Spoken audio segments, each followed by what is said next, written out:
Alright, why do you Christians believe that? Skeptics ask, why should I believe that there is a God? And what do we do? How do we respond? We've gone through a lot of stuff in the class. So a real quick summary through that. We started by talking about how logic and reason show us through what is revealed to us through nature and through science, about how God is a logical conclusion. We talked about three great arguments for that.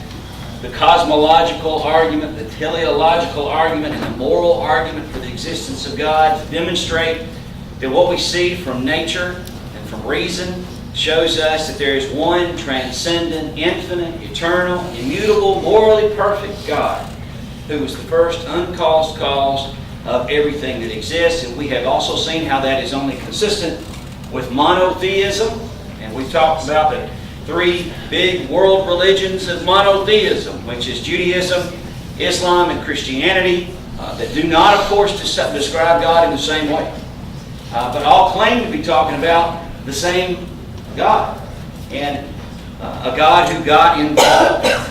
And we have talked about the big differences, and we found that the biggest difference in there, as between these three monotheistic religions, is, of course, found in the person of Jesus Christ. And so what do we do? What have we been doing? We turn to investigate Jesus. The skeptic, to a skeptic, you tell the skeptic, well, the Bible tells me that Jesus is the Son of God and died on the Roman cross, who was sacrificed to atone for our sins, and who was resurrected, and who we have hope for eternal salvation. And the skeptic may respond, right? We've talked about that. I don't believe in the authority of the Bible. The skeptic may say, well, how do we even know that Jesus ever existed? And that's what we spent a lot of time talking about in our last class. So we can respond, well, you don't believe in that there was a Jesus. Let's take a look at Roman and Jewish history. And last week, of course, that's what we did. We discussed how reliable, outside, non-Christian sources attested to the historicity of Jesus Christ. We closed by quoting from Lee Strobel's popular book, The Case for Christ. Many of you have seen that film, or you've read that book. How he talked with a professor named Edwin Yamauchi, Miami of Ohio University, who had this great quote. I think it's wonderful. Basically, Strobel asked him and says, all right, let's pretend like we don't even have a New Testament. We don't even have a Bible. What can we conclude about Jesus from non-Christian ancient sources that are at times even hostile to Christianity? And this is what he said. He said, we would know that first, Jesus was a Jewish teacher. Second, that many people believed that he performed healings and exorcisms. Third, some people believed he was the Messiah. Fourth, he was rejected by the Jewish leaders. Fifth, he was crucified under the reign of Tiberius, the Roman emperor. Sixth, despite this shameful death, his followers who believed that he was still alive spread beyond Palestine, so that there were multitudes of them in Rome by 64 AD. And seventh, that all kind of people from the cities and the countryside, men and women, slave and free, worshipped him as a god. And that can be gleaned from extra-biblical sources, from non-Christian sources. So, what does that all tell us, right? Well, it means this, that since these things are attested by these non-Christian sources, and in many cases hostile to Christianity, that it is entirely reasonable for the skeptic to conclude that they are true. And it becomes mighty difficult for the skeptic to say that there was no Jesus, or that he was not crucified, or that he was not believed to be the Messiah. And so if those things are true, one must simply not dismiss the New Testament out of hand. You got to turn to it. You can't just say, well, that's just fairy tale. No. You got to turn to it, and you've got to examine it seriously. And so that's what we are going to do today. And we're going to begin to do that, since the things corroborate in the New Testament much about the life of Jesus found in the New Testament. It's only reasonable to give it greater consideration and to take up skeptics' objections about the New Testament and deal with them one by one. I don't know that we're going to get through all of them today. We're going to give it a shot. We're going to start with this objection. Y'all like my skeptic over here on the right side? There's my skeptic. No one really knows what the Bible says because the original manuscripts are lost. Okay? Objection. Now, the second part of this statement, the original manuscripts are lost, is, of course, that is true. We do not have the original Archaeology has not found the original actual text that these were written on, which is not surprising. These things were on papyrus. They were on a degradable medium, and so over time they have gone away. But here's the thing. What we do have is a huge number of copies. Huge number of copies, dating back to, within some cases, within only a generation of the time of Christ, that make the first half of this objection false.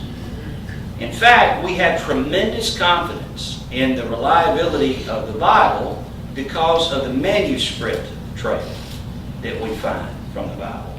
In the original Greek alone, we're talking about over 5,000 manuscripts and manuscript fragments or portions of the New Testament that have been preserved from early first centuries of Christianity. So you say, well, how far back are we talking? How far back can we go, right? In 1920, there's a guy named Dr. Grenfell who was traveling throughout Egypt collecting ancient documents. And so he purchases this stack of ancient documents on behalf of the library that he was working for. Now the fragments were numbered, they're added to the library's collection, and in decades, a decade goes by. And there's this graduate fellow who's studying there, going through these fragments, and he spots fragment number 52. All right, this fragment. He studies and translates it. He immediately recognizes it based on the style of the script. He dates the fragment to the first half of the 2nd century. Now, most scholars believe through dating that this fragment comes from 125 or 150 AD, making it the oldest surviving copy of a portion of the New Testament. This little scrap of paper, of papyrus, is our oldest historical link to the New Testament. It represents thousands of manuscripts and fragments that have survived the century. This gives the account, actually, this is John, on one side it's John chapter 18, verse 31 through 33, and on the other is 18, 37, and 38 on the back.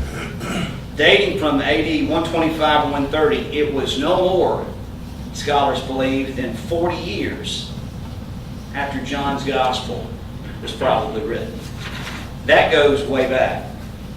This Princeton Theological Seminary fellow by the name of Bruce Metzger, which if you've seen that Case for Christ movie, you've seen him interviewed in it.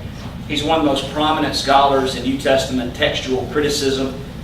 He described this thing's importance this way. He says, just as Robinson Crusoe, seeing but a single footprint in the sand on the island, concluded that there was another human being with 2 feet on the island, so this scrap proves the existence and use of the 4th Gospel during the first half of the 2nd century in a little provincial town along the Nile River, far removed from its traditional place of composition, which was in Asia Minor. So basically, the Word of God, the book of John, had spread so far from its source and so quickly. And from that fragment, we know that already in the first half of the 2nd century that we've got Christians along the Nile, and these Christians are reading the very same words relating to Jesus' trial that we read today. Same words. Only 40 years after about the time it was written. Now, at this point you can say, well, all right, okay, but how does that stack up? How does the Bible stack up against other ancient manuscripts and the copies that we have of them? Surely there are fewer copies, right? But what we find is exactly the opposite. You take Caesar's Gallic Wars, well-known ancient document. We got about 9 or 10 copies. You take the Roman history, Livy's Roman history, one of the most authoritative, considered by historians, histories of Rome. We got 20 copies. We got 2 copies of Tacitus and his Annals. We've got 8 manuscripts of Thucydides' history. I messed that name up pretty bad. The most documented secular work from antiquity, other than the Bible, is Homer's Iliad, right? 643 copies. But the New Testament, with thousands and thousands and thousands of Greek manuscripts alone, is the most highly documented source from the ancient world. It blows everything else away in terms of the sheer number of copies that we have. So yes, we don't have the original copies, But we have every sound reason to be confident that what we read today has been faithfully preserved because of the incredible mountain of other copies that we have, many of which date right back to that same period in time. All right, objection number 2. And there's my other skeptic. Check him out. The Bible has been copied so many times with so many variations, there's no way to know what was originally scripted. In other words, how do we know it's accurate? Because it's been copied so many times. And in order to demonstrate this, the criticism is often like that little telephone game. You know, the kids play? Where like we did it right now, we start on one part of the room, and I'd say, all right, for lunch we want a pepperoni pizza and chicken fingers and barbecue, right? And then you whisper, you can't hear it again, all right? So, right, y'all done that. How many of y'all ever done that again, right? So you pass it around, and about time, it gets to the back of the room, then somebody's saying, well, they wanted mushroom soup, and they're going to have it for breakfast on Tuesday morning, right? I mean, it completely changes everything. Because you said something, and you passed it along down, can't hear it again, you've only heard it that once, and you've got to pass it on. The other people can't hear you in a second. You've got to whisper it, and you've got to pass it on. And so the criticism that a lot of skeptics make is like, hey, this thing has been copied so many times over the years that, there's got to be mistakes and things that have made. How do you know that what you've got is accurate? Some Mormons, some Muslims claim that the Bible has been corrupted for exactly this reason, that over time there have been these corruptions in transmission. But scholars of almost every theological persuasion attest to the profound care at which the Old and New Testaments were copied. Now, and by that I mean the way it was copied, but you didn't have a copy machine, right? You had scribes, and that was their job. And they sat in these rooms, and they painstakingly put this down. But even there was such a culture of making sure you got it exactly, this was still by human hand, right? So there's this argument that perhaps this wasn't done right. But again, you go back to the incredible number of copies that we've got of the document from all kinds of different times and all kinds of geographic locations. And the more of these that we have from different times and places, the more that we can cross-check them all back against each other, right? So it's really not like the telephone game, right? It's like if we started up here, then we got about here to you, and then you said, okay, now what was the original thing? And you heard it, you said, oh, okay, and then you passed it on again. It's the telephone game where everybody's listening to everybody and passing it on together. There's no hearing it once. You've got all these different sources all along the line that are available. So it is not the telephone game at all. And when you take the sheer number of these things, from some going as far back as you can get, almost back to the original generation, to say that it has been corrupted is something that can be proven to be false by comparing these different copies over the years. Now, in addition to that, we've got a huge number of quotations from the early church leaders who would write letters to each other. And they quote from the passages. And from those letters alone, you can almost recreate entire parts of the New Testament. And you can use those and cross-check them against these translations too. So you got all this cross-checking going on. You got all these mountains of documents going on.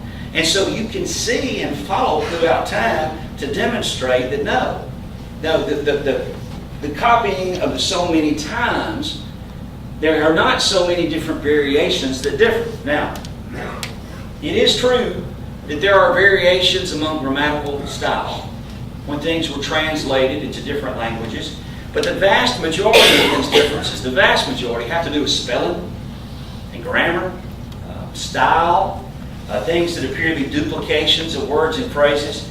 There are lots of these little ones, and you hear this stuff, there are thousands of these mistakes. That's where they are. There's only like around 400 of these things that have any impact on the meaning of the passage, and if you've got a good annotated Bible, then you'll see that. And many of you probably seen those little notations by some of the verses, and you go down and read it, and it will note in the Bible, in your study Bible, where there has been a little difference over the years. But what you don't find is any of these things having any impact on Christian doctrine. You don't find any of these having any impact on Christian theology. So, in answer to that, many Christian scholars say that, hey, 97 to 99% of the New Testament can be reconstructed from all these different sources beyond any reasonable doubt. And again, there's no Christian doctrine that is impacted because of any textually disputed passages. Now, next skeptical objection. All right. Yeah, you like that guy? I had a really good time picking out these skeptics, to kind of put with these different things. All right, next one. Objection number 3. Can somebody honestly believe that the Gospels were written by the people whose names have been attached to them? I think this was fascinating, right? I mean, let's consider that. We've got 4 biographies of Jesus in our Bibles, right? The Gospels. Matthew, Mark, Luke, and John. Those are biographies. Each one contains stories about him, telling about his birth, his ministry, and his death, and his resurrection. You know them well. We all know them well. Read from them, hear from them all the time. They're told slightly differently. They're not identical, right, to each other. We as Christians claim they provide accurate information on the life of Jesus, historical truths about facts and geography and things like that contained within them. Can we honestly believe that they were written by the people's names on them? The answer is yes, that we can. While the Gospels themselves, as y'all know, are anonymous. They don't say right there at the beginning, this is written by. The names of the authors are not found in the text. But the uniform records of the early church indicate that without dispute, without any controversy, the church leaders within the Christian church accepted, without exception, these names. That Matthew, known as Levi, the tax collector, and one of the 12 disciples, was the author of the first gospel.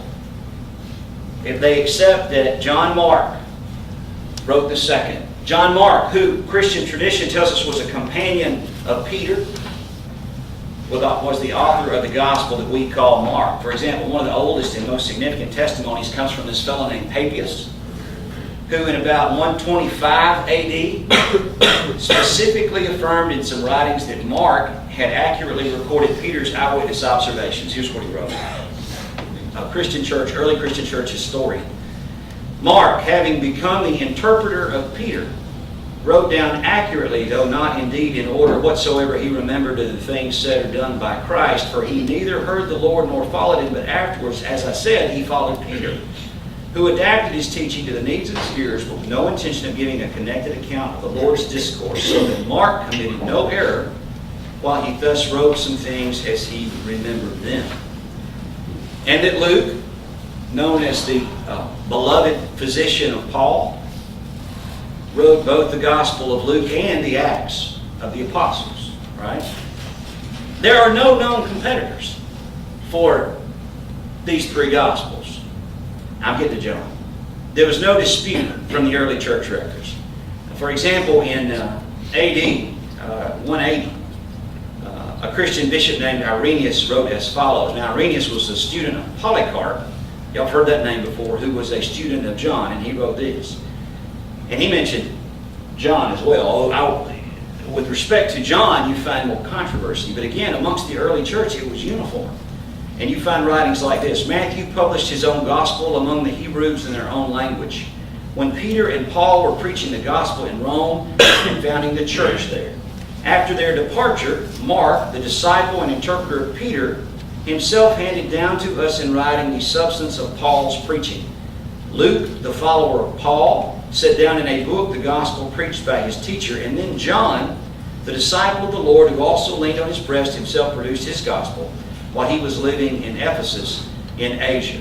Polycarp, who was a student of John. Now, so the historical records that we've got are from Christian writers. We don't find any difference. We don't find any objections. We don't find any distinctions. What we find is that going back as early as you can, the Christian church accepted these names as the authors. Now, if that is the case, then what we have here are that these writings are coming from folks who were right there at the time, who are either eyewitnesses themselves or directly connected and learning from those who are eyewitnesses. And many who say, and I agree, it adds some credibility because they are authored by those people. Now, what I mean by that, it is very unlikely that anyone would have a motivation to lie by claiming that these folks are the ones that wrote the Gospels when they didn't really write them. Many Christian apologists will say, look, consider this. These authors were pretty unlikely characters to be writing the Gospels. You see some of these apocryphal books that are written later that claim to be, they were written hundreds of years later, that claim to be the Gospel of Mary Magdalene or the Gospel of... But instead, what you find here with these authors, Mark and Luke were not amongst the 12 disciples, and Matthew's a former tax collector. And in that day and age, that wasn't a very popular occupation. If you can contrast these authors to these later books that you sometimes hear about on the news that came about several hundred years later, like I was talking about, the Gospel of Peter, the Gospel of James, those names carry a lot more weight, right? So if you're just making up some sort of a name that you want to attribute, you're not going to come up with these names. And the fact that you can, I think, makes it even more credible. Now, of course, John is the exception to that, because John, he was one of the 12 disciples. But again, the testimony consistently of the early church, almost without any exception whatsoever, is that the book was written by John. Now, some skeptics also make other objections. Some say, well, Matthew seems to incorporate a large part of the Gospel of Mark. Y'all seen that. We've seen that reading our Bibles. Skeptics say, well, all right, why would that be? If Matthew is an eyewitness and Mark was not. If Matthew's account was really written by an eyewitness, wouldn't he rely upon his own observations? Well, the answer, of course, only makes sense if Mark was indeed, as we said, basing his accounts on the recollection of Peter, who was an eyewitness. Peter was one who was in Jesus' inner circle, right? So it would make sense for Matthew, even though he was an eyewitness himself, to also rely on Peter's version of events. All right, let's move on to the next one. So the answer to that one is there are no known competitors for the three Gospels. There was no dispute from the early church records. All right, objection number 4. You like that skeptic? Weren't these Gospels written long after events happened, making it likely that they only recorded legends? Another popular objection by skeptics is that these books were written so long after Jesus' death that there had been time for legends to develop over time. The idea that if it happened a long time ago and it wasn't preserved soon enough, how can you be sure you really got it right in terms of when were these things written down?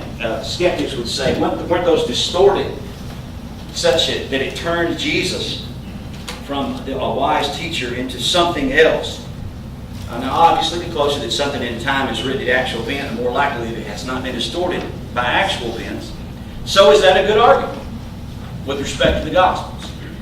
Well, it turns out it's not, because there's very good evidence that the Gospels were recorded so early that it is very, very doubtful that any legendary material could creep in. Look here, the scholarly, generally accepted timeline, and I know for the back it's going to be hard to say, the generally accepted timeline for the Gospels and the dating of the Gospels, even in liberal circles, is this. It's Mark in the 70s, Matthew and Luke in the 80s, and John in the 90s. And the generally accepted time for the death of Jesus was in about AD 30 or 33. But even then, you look at it, and the dates that these are written are still within the lifetimes of various eyewitnesses to the actual account, including hostile witnesses who would have served as a corrective measure. So, if you're writing it within the lifetimes of the people who actually saw the events, there's not that lag time of 100 years or 200 years for legendary things to develop over time. And these dates are really not that late. If you look by comparison at the earliest biographies of like Alexander the Great, which everybody accepts as accurate biographies, they were written by Arrian and Plutarch more than 400 years after Alexander's death. Yet historians consider these to be generally reliable. By comparison, the distinction between the time of Jesus and the time they were written is negligible. But we can even get closer than that. There's credible evidence to believe that the Gospels were written even sooner than what is generally accepted, bringing them even closer to the time of Christ. Now, why do we think so?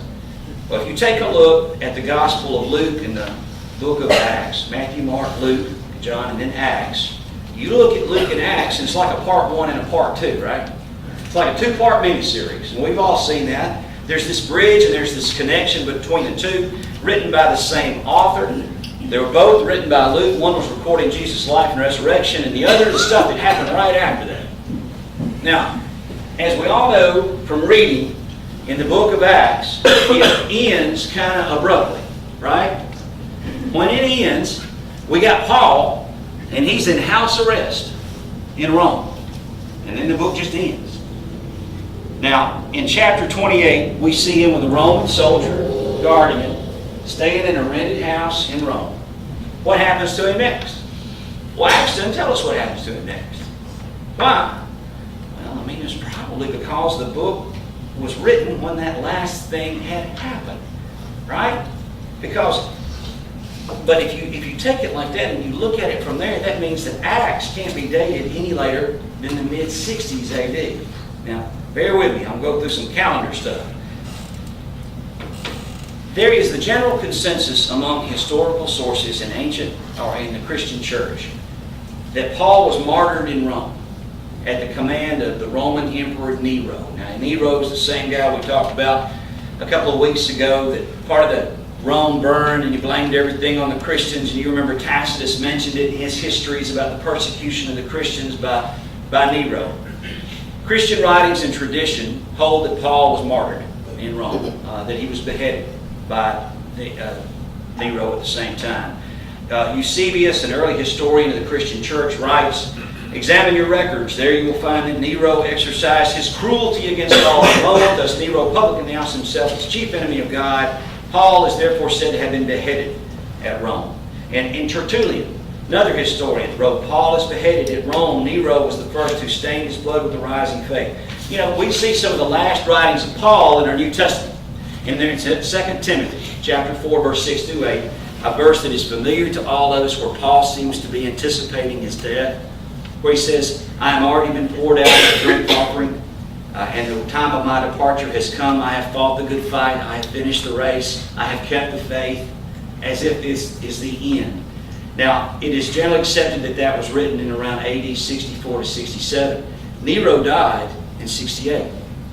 So if the early Christian tradition that is consensus is that he was martyred, then that puts that book, that puts the end of that book right there around that time. And also consider this.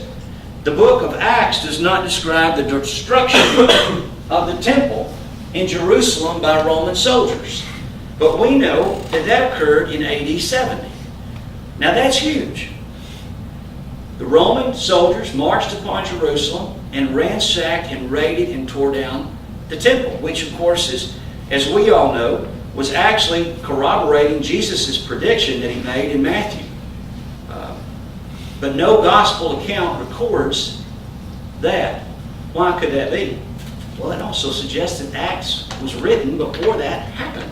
That Acts was written right before that happened. Now, all that is to say that it suggests that Acts was written in the 60s, which would mean that Luke was written at about the same time, which dates Luke, the biography of Jesus, within only about 30 years of Jesus' life. And since Luke includes parts of Mark, and Mark was written even earlier than that. Now, that is pretty close indeed. I mean, that combined with other ancient sources and things from antiquity like Alexander the Great and his biographies, that is essentially what like Lee Strobel in his book calls it. That's like a news flash. That's so quick. That's so soon. We don't see that anywhere. But we can even get even closer.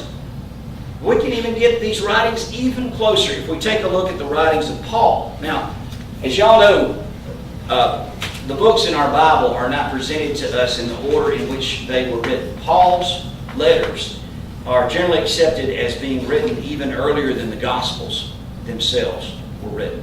Christian scholars believe that Paul's ministry writing began around the early 40s AD. Now, of course, that would have been within a decade only of Christ's death and resurrection.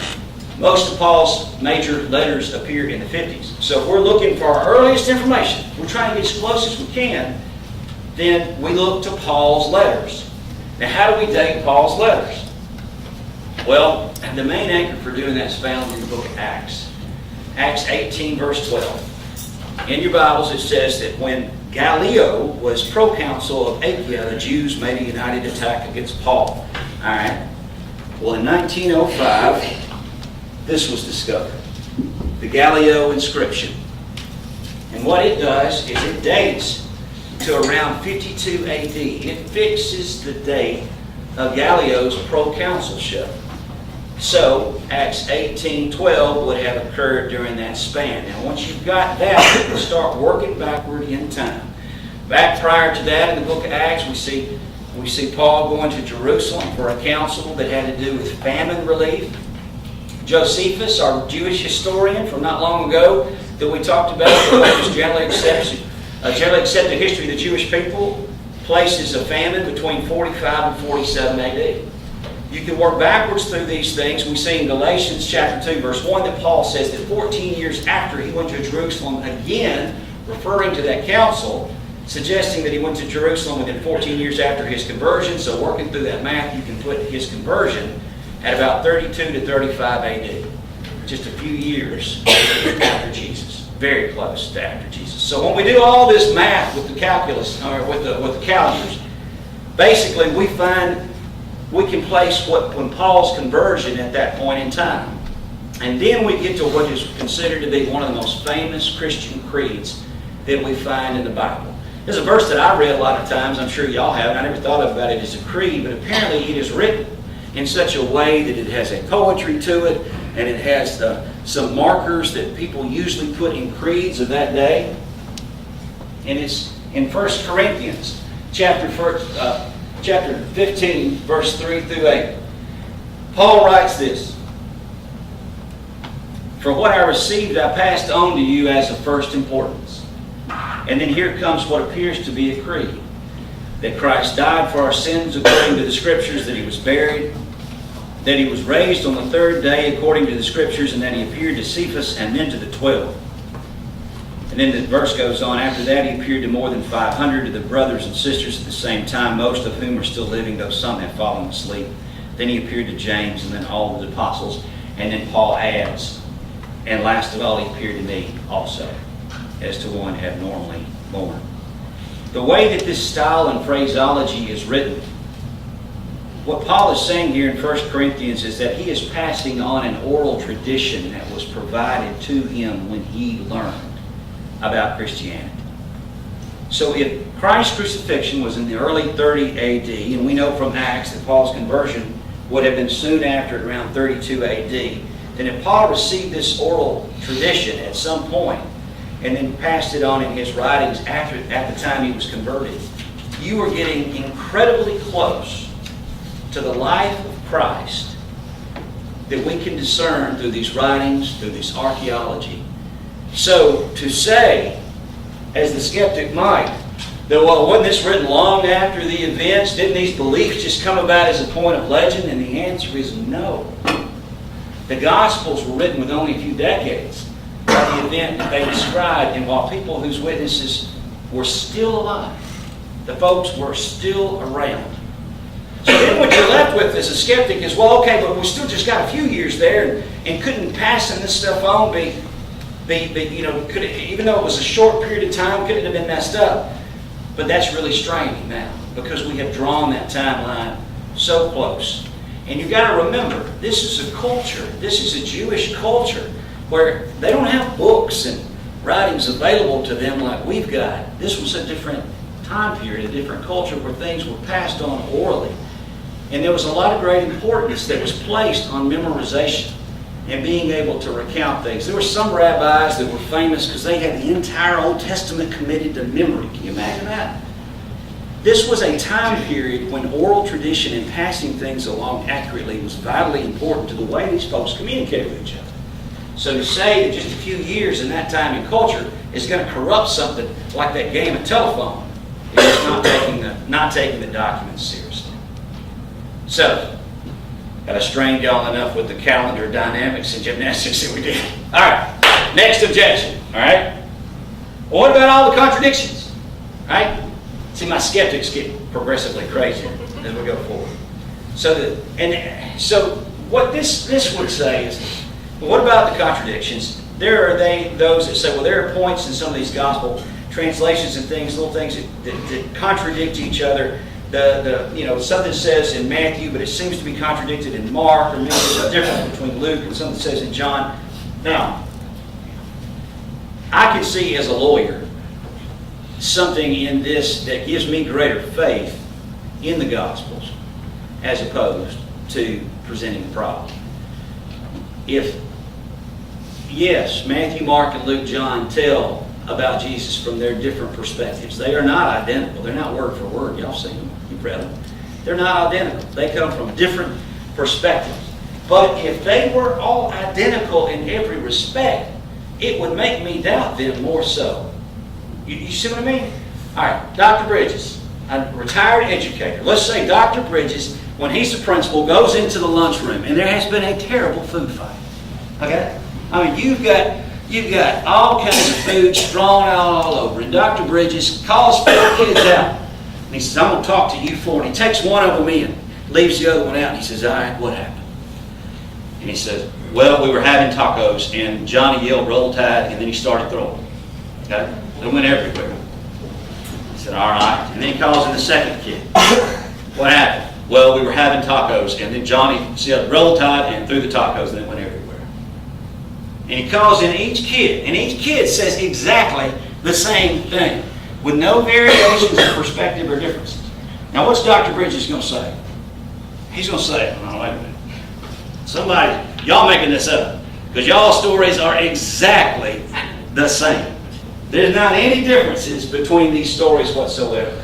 If we found exact same perspective and exact same transmission of information in the Gospels, then yeah, there would be some room for suspicion. But instead, we don't. The answer to this objection, Dr. Craig Blomberg says, and this is another fellow that is quoted extensively throughout the Case for Christ, says, hey, there is enough of a discrepancy to show that there could have been no previous concert amongst them, and at the same time such substantial agreement as to show that they were all independent narrators of the same great transaction.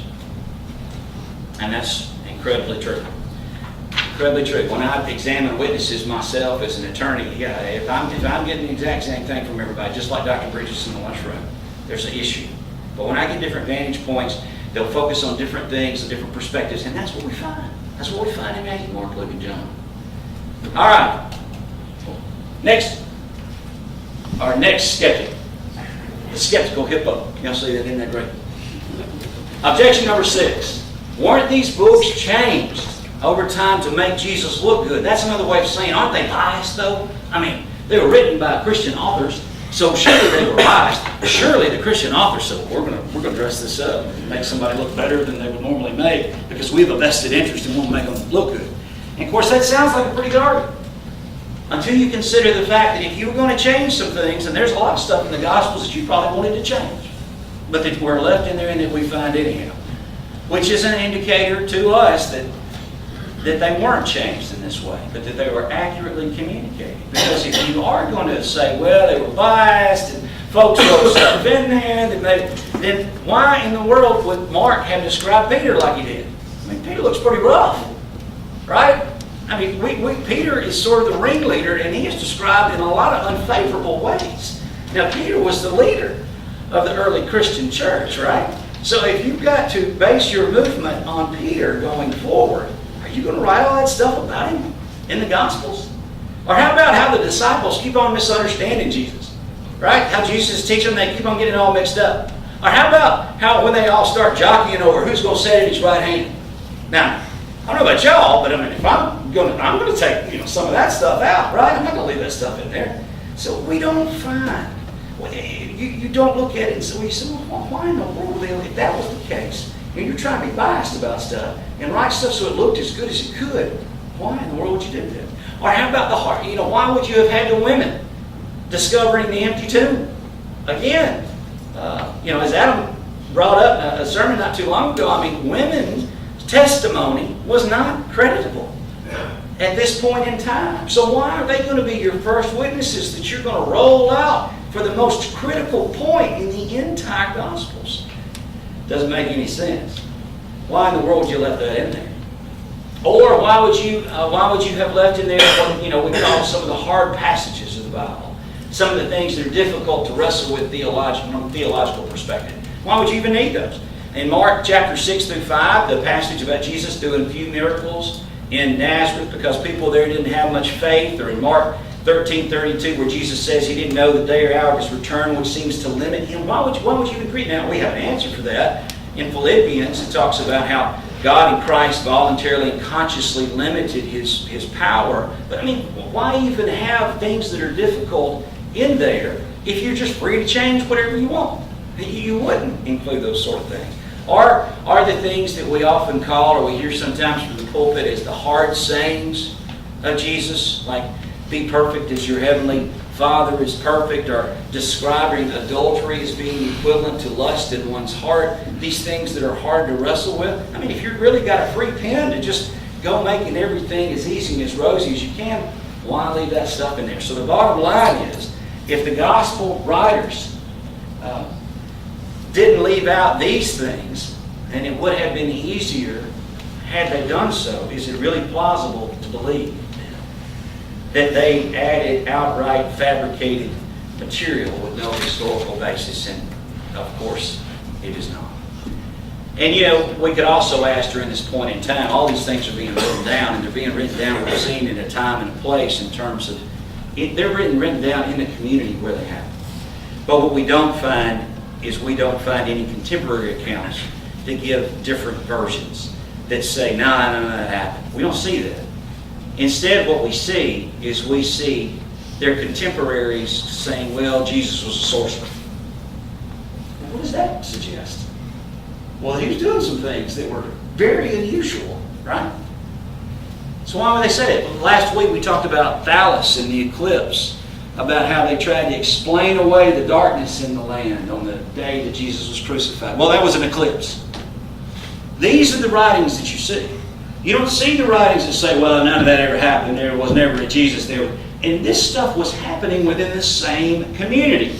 Now, let's say that all that stuff had happened right here in Athens, Alabama. All amongst us at the same time. Right? So you've got a group that say, well, Jesus was crucified and he did these miracles, and he was, but we all live in the same community.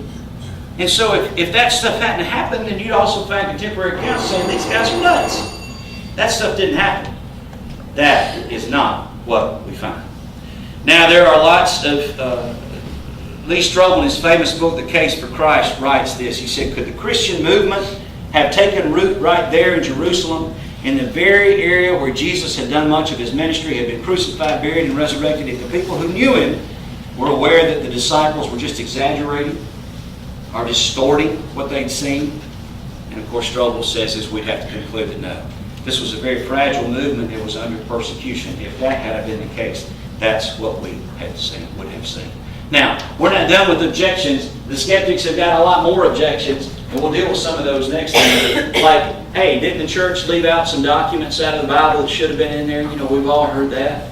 The Gospels of whoever and whoever, why aren't those in there? That's an objection. We're going to deal with that. Does archaeology support what we find in the New Testament? All these places that are mentioned. Do we find those in archaeology to back that up, or does it not? So there are more objections that we got to deal with as we go through the Bible. But the bell is rung, so we'll go ahead and stop for the day. Hope you guys are good. Thank you very much.